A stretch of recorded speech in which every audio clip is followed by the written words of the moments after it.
Seiring pelajaran, kabarnya kita berdoa menunggu saat masing-masing. Berdoa dalam hati mulai. Selesai. Sebelum memasuki pembelajaran, Ibu akan mengambil absensi dulu.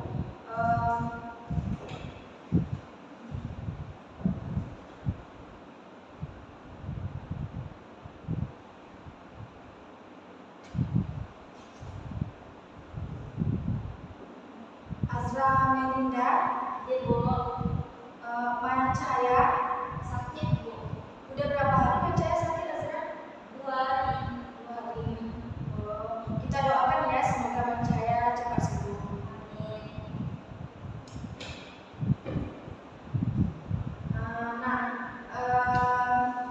Di sini sebelum Ibu mulai pembelajaran selanjutnya, Ibu akan mengulang kembali pembelajaran sebelumnya, yaitu mengenai sejarah perumusan dasar negara. Ya kan Azra? Kemarin kita belajar sejarah perumusan dasar negara kan? Iya Bu.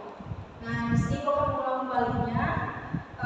Kita ketahui bahwasannya perumusan dasar negara itu dimulai sejak awal pada sidang BPUPKI pada tanggal 29 Mai sampai dengan 1 Juni 1945, yang dimana itu ada tiga tokoh yang terlibat di sana.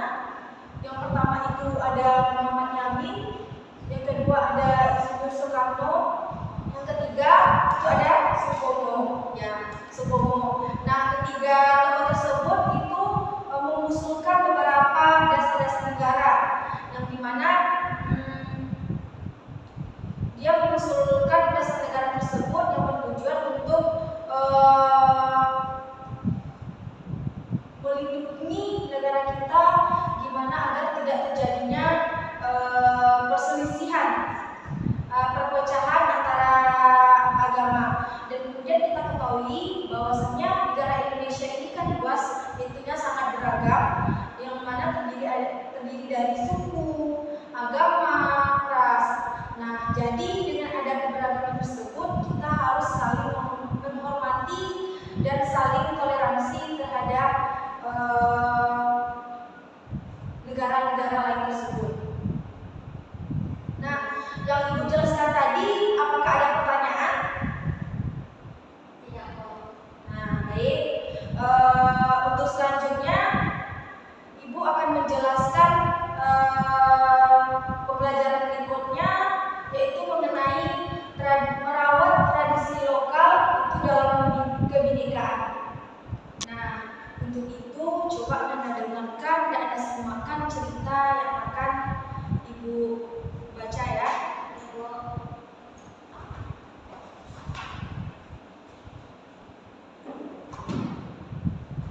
Ceritanya yaitu warna-warni kebinekaan di Desa Bina Sejahtera. Pada suatu pagi di Desa Bina Sejahtera terdapat kehidupan yang kaya akan kearifan lokal dan keberagaman. Desa ini menjadi teladan bagi masyarakat sekitar, mempertahankan tradisi dan menerima perbedaan sebagai anugerah. Di satu sudut desa hiduplah Mbak Suryo, seorang perajin batik yang telah mewarisi keahlian ini dari nenek moyangnya. Setiap garis dan warna dalam batiknya menceritakan cerita panjang tentang sejarah dan kehidupan di Desa Bina Sejahtera. Meski sederhana, batik tersebut menggambarkan bineka yang ada di desa. Tak jauh dari sana, Bosdi, seorang perempuan yang ahli dalam memasak tradisional, menjalankan warungnya dengan kehangatan sendiri. Setiap hidangan yang disajikannya memiliki sentuhan khas dari berbagai etnis yang tinggal di desa itu. Makanan tersebut bukan hanya menggoyang lidah, tetapi juga hati para penikmatnya. Suatu hari, di desa ini dikejutkan oleh kedatangan keluarga baru, keluarga Wijaya yang pindah dari kota besar. Mereka membawa budaya baru, tetapi dengan rendah hati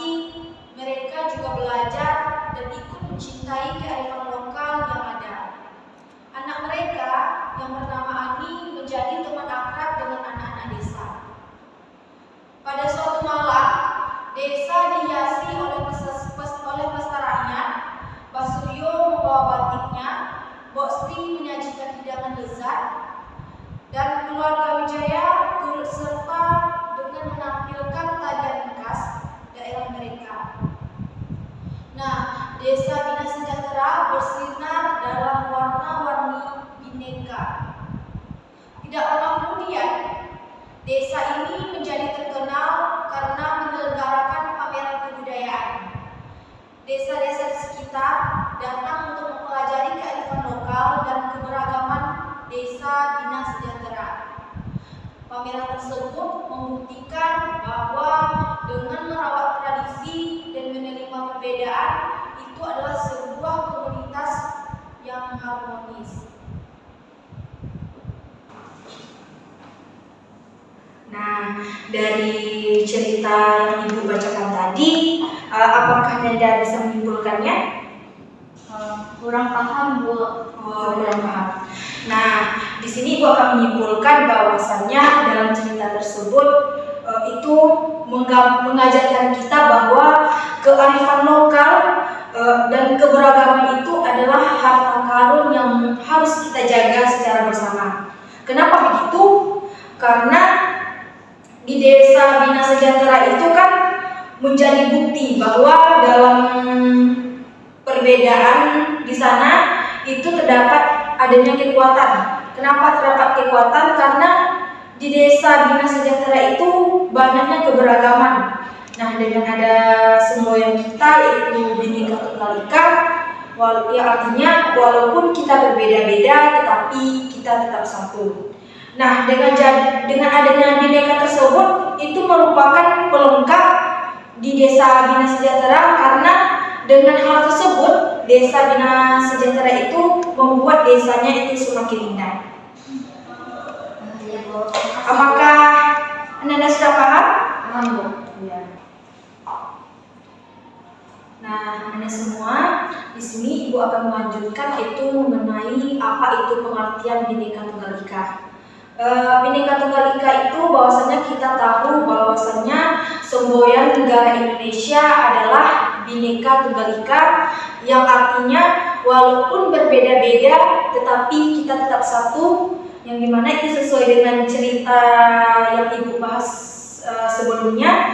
Dan kemudian semboyan ini diambil dari kitab atau Sutta Soma, yaitu dalam kitab Putar Tular, seorang sastrawan Jawa kuno yang hidup pada masa Kerajaan Majapahit, yaitu pada abad ke-14 Masehi. Nah, oleh karena itu Bhinneka Tunggal Ika itu layak dijadikan fondasi utama untuk mewujudkan negara Indonesia menjadi negara yang lebih baik, menjadi negara kesatuan dan persatuan, agar negara kita tidak terpecah atau tidak terjadinya konflik. Nah, selanjutnya Ibu akan membahas yaitu mengenai nilai-nilai dalam kehidupan sehari-hari, yaitu ada 3 nilai. Yang pertama itu ada nilai toleransi, ada nilai keadilan, ada nilai kerjasama. Nah, nilai toleransi ini apakah Anda tahu? Toleransi yang saya ketahui itu kita menghargai keberagaman apapun perbedaan di antara kita, kan seperti yang kita ketahui, Bu, kita berbeda-beda agama, ada Kristen, Buddha, jadi kita harus bertoleransi terhadap setiap perbedaan tersebut, Bu. Nah, benar Azra, yang dikatakan Azra itu benar, karena kita kan sebagai siswa itu kan kita ada nilai toleransi, karena kita merasakan apa dan memahami orang lain, sehingga kita dapat negara kita tersebut tidak terjadinya konflik. Dan kemudian dengan ada toleransi, kita tidak adanya rasa sombong, dan kemudian dengan adanya iri dan sebagainya. Nah, selanjutnya yaitu mengenai nilai keadilan. Nilai keadilan itu artinya sikap kita itu tidak mau mencampuri hidup orang lain. Misalnya seseorang ini ada masalah, dia tidak ingin menceritakan kepada kita. Nah, kita itu tidak boleh mencampuri orang lain tersebut karena itu hak mereka. Ya, bebas. Nah, selanjutnya yaitu nilai kerjasama atau gotong royong, yakni sikap ini membantu orang. Kita ketahui bahasanya negara Indonesia itu kan hidupnya bergotong royong, karena dengan bergotong royong kalau bergotong royong pekerjaan kita akan lebih ringan gitu karena dibantu oleh orang lain. Iya, betul. Dan selanjutnya ibu akan menjelaskan itu mengenai tradisi lokal. Ananda, kita ketahui bahwasannya tradisi itu kan kebiasaan atau kebiasaan dari daerah tersebut. Nah, jadi dengan ada kebiasaan tersebut itu ada beberapa elemen yang tercakup dalam konsep tradisi lokal itu ada 6. Yang pertama itu ada istiadat, yang kedua itu ada seni dan bangunan, yang ketiga itu ada cerita rakyat, yang keempat itu ada upacara perkawinan, dan kelima itu pakaian adat. Kita ketahui bahwasannya pakaian adat di Minangkabau itu kan tersebut dengan bundokan dua, basiba. Nah, jadi setiap daerah-daerah tersebut mempunyai tradisi yang berbeda-beda. Tapi dengan adanya Bhinneka Tunggal Ika tersebut, maka kita kan berbeda-beda, tapi kita tetap satu. Nah, selanjutnya itu ada kuliner tradisional. Kuliner tradisional ini itu adalah makanan atau minuman yang menjadi bagian dari tradisi dari daerah tersebut. Nah, kita contohkan ya, yaitu kota Padang atau Minangkabau itu kan terkenal dengan masakannya itu rendang gitu.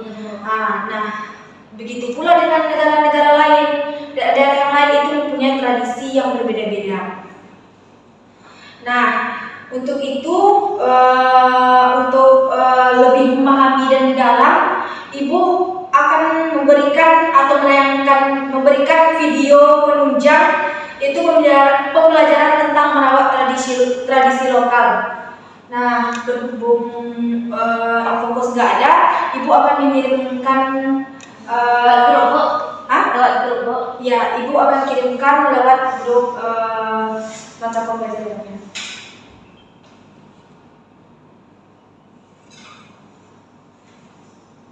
Video tersebut coba Nanda tonton terlebih dahulu. Jika sudah siap nanti apakah bisa Nanda menyimpulkan ke depan ya? Iya, Bu. Ditulis, Bu? Enggak. Berarti langsung ke dalam aja, Bu. Oke, Bu.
Ananda sudah siap menonton videonya? Udah, Bu. Nah, apakah Azra bisa menyimpulkan dari hasil video tersebut? Bisa. Nah, silakan maju ke depan ya.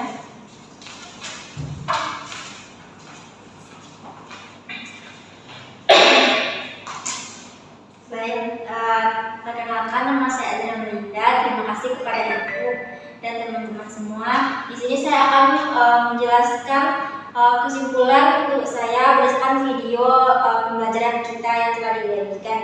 Nah, jadi dari cerita tersebut mengangkat pentingnya merawat dan melestarikan tradisi lokal serta kebinekaan dalam masyarakat Indonesia. Seperti yang diilustrasikan melalui contoh Kampung Naga di Jawa Barat ini, masyarakat Kampung Naga menjaga kelestarian alam dan tradisi adat mereka dengan memanfaatkan kearifan lokal dalam berbagai aspek kehidupan sehari-hari. Nah, mereka di sini meyakini bahwa alam itu harus diperlakukan dengan baik. Bukan saja mereka, semua masyarakat yang ada di manapun, kita wajib untuk melestarikan alam, bukan alam yang melestarikan kita, gitu kan?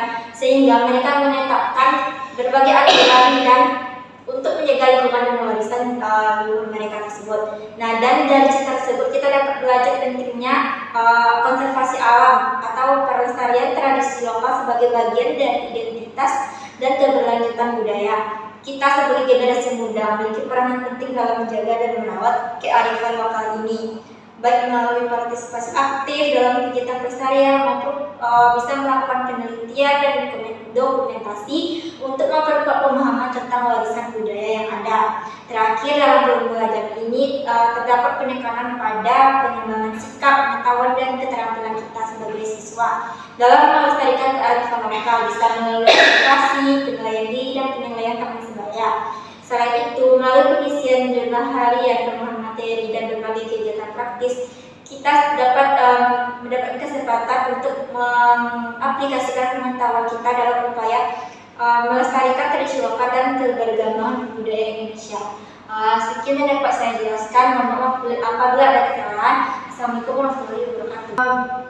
Kepada kita semua, mari kita berikan aplaus kepada Azra. Nah, benar yang dikatakan oleh Azra tadi bahwasanya cerita ini dalam video tersebut pentingnya merawat tradisi lokal, karena di dalam desa Naga tersebut kan adanya beragam tradisi, tetapi dia tetap menjaga atau saling menjaga bersama, karena dia itu kan saling berbeda gitu, dan kemudian dan dia juga merawat desanya agar desanya itu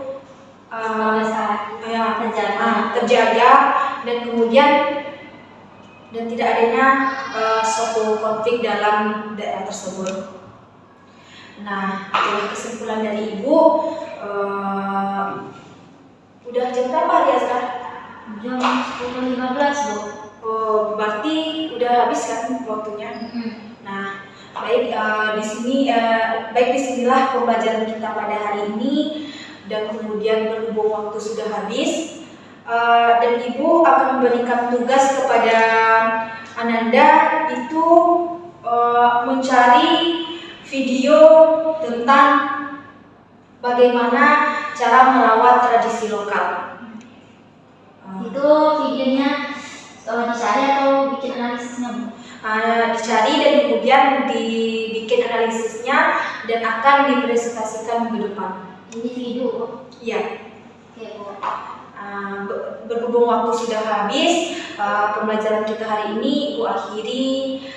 Sebelum Ibu mengakhiri, jika ada kesalahan atau kesalahan kata Ibu dalam penyampaian, Ibu akhiri dengan sebelum Ibu mengakhiri pembelajaran, kita akhiri dengan membaca Alhamdulillah. Alhamdulillahirabbil alamin. Nah, Ibu akhiri dengan Assalamualaikum warahmatullahi wabarakatuh. Waalaikumsalam warahmatullahi wabarakatuh. Terima kasih, Bu.